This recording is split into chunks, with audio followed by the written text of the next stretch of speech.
What a heartbreaking story, but full of wisdom. Welcome to Fassi TV show, where we tell real-life stories of love and life to help you reflect, heal, and grow.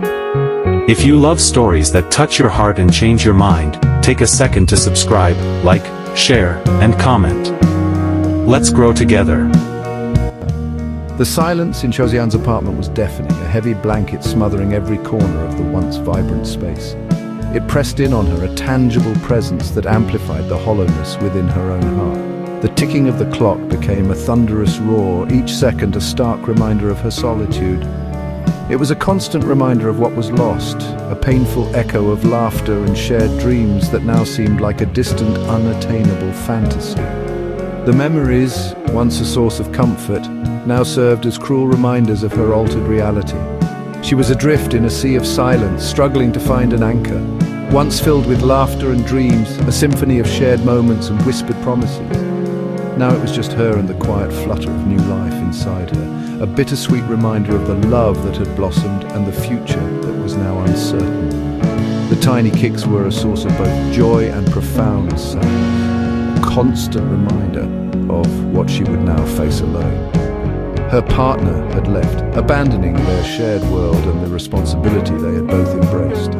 Vanishing with a few words, a hasty retreat that left her reeling in disbelief and despair. The finality of his departure echoed in the emptiness he left behind, and leaving her to face motherhood alone, a daunting prospect that filled her with fear and uncertainty.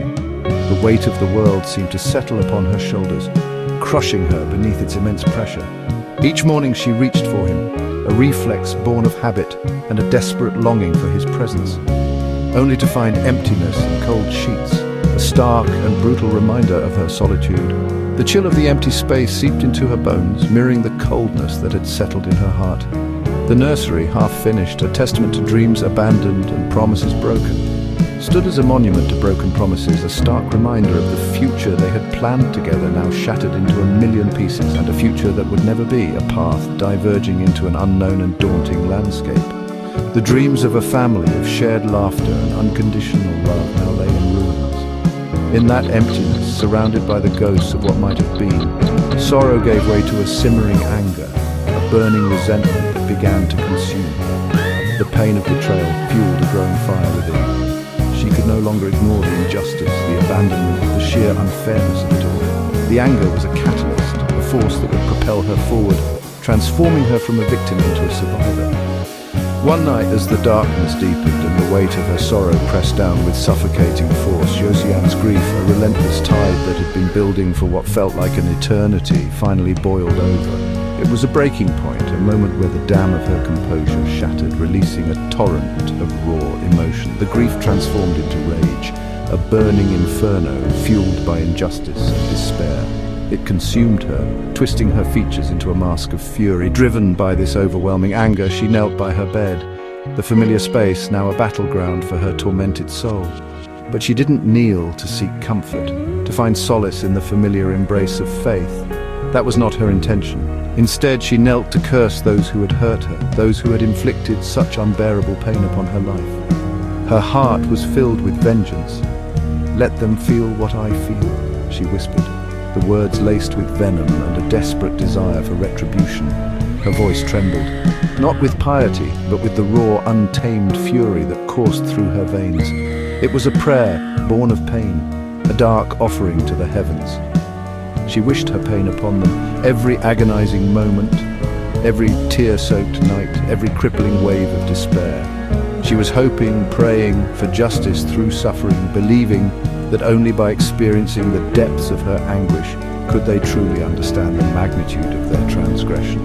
The words felt powerful, charged with an energy that both frightened and exhilarated her. It was a desperate grasp for control, a futile attempt to reclaim some semblance of power in a world that had stripped her bare. But when the initial surge of anger faded, leaving her drained and hollow, only emptiness remained, a vast and desolate landscape where hope had once bloomed. Her bitter prayer hung in the air, a palpable presence that lingered long after the words had been spoken. It was a toxic wish unleashed, a dark seed planted in the fertile ground of her despair. In her blind rage, She didn't consider who it might touch, the innocent bystanders who could be caught in the crossfire of her pain. Only that her pain had finally found a voice, a raw and unfiltered expression of the agony that consumed her every waking moment. Weeks later, Josiane's world shattered again. A call brought news of her brother's tragic accident. Grief deepened as her mother, overwhelmed, fell gravely ill. Hospital halls echoed with the pain Josiane had once wished on others. The suffering she'd prayed for had come home, striking those she loved most. The universe had answered, but not as she intended. Her family now bore the weight of a pain she'd unleashed in anger. Guilt pressed down on Josiane, heavier than grief. Was her angry prayer to blame? Logic said no, but her heart whispered otherwise. She saw now that wishing pain on others had only multiplied her own. The poison she sent out had seeped back into her life, hurting those she loved. Her anger, once righteous, now felt selfish and destructive. She realized vengeance had only deepened her wounds and left her lost in regret. By her mother's bedside, Josiane kept a silent vigil. The sterile scent of the hospital room hung heavy in the air, a constant reminder of the fragility of life. Days blurred into nights as she sat there, her hand gently clasped around her mother's frail one. Josiane, after weeks of internal struggle, finally let go of the anger that had consumed her for so long. It was a conscious decision, a turning point in her journey towards healing. The weight of resentment, which had been a constant companion, began to dissipate. And in the quiet solitude of the hospital room, she whispered a new prayer, a heartfelt plea for divine intervention. It wasn't a prayer of anger or resentment, but one filled with hope and a yearning for peace. She prayed for healing, not just for her mother's ailing body, but for the deep wounds that scarred their family. She prayed for peace, a serenity that would wash over them and mend the fractured bonds.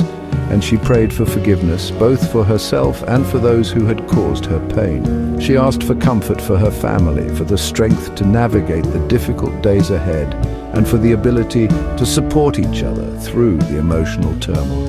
And she prayed for her own heart to mend, for the strength to overcome the bitterness that threatened to consume her, and for the ability to find peace within herself. Slowly, almost imperceptibly, the bitterness began to lift like a heavy fog dissipating in the morning sun.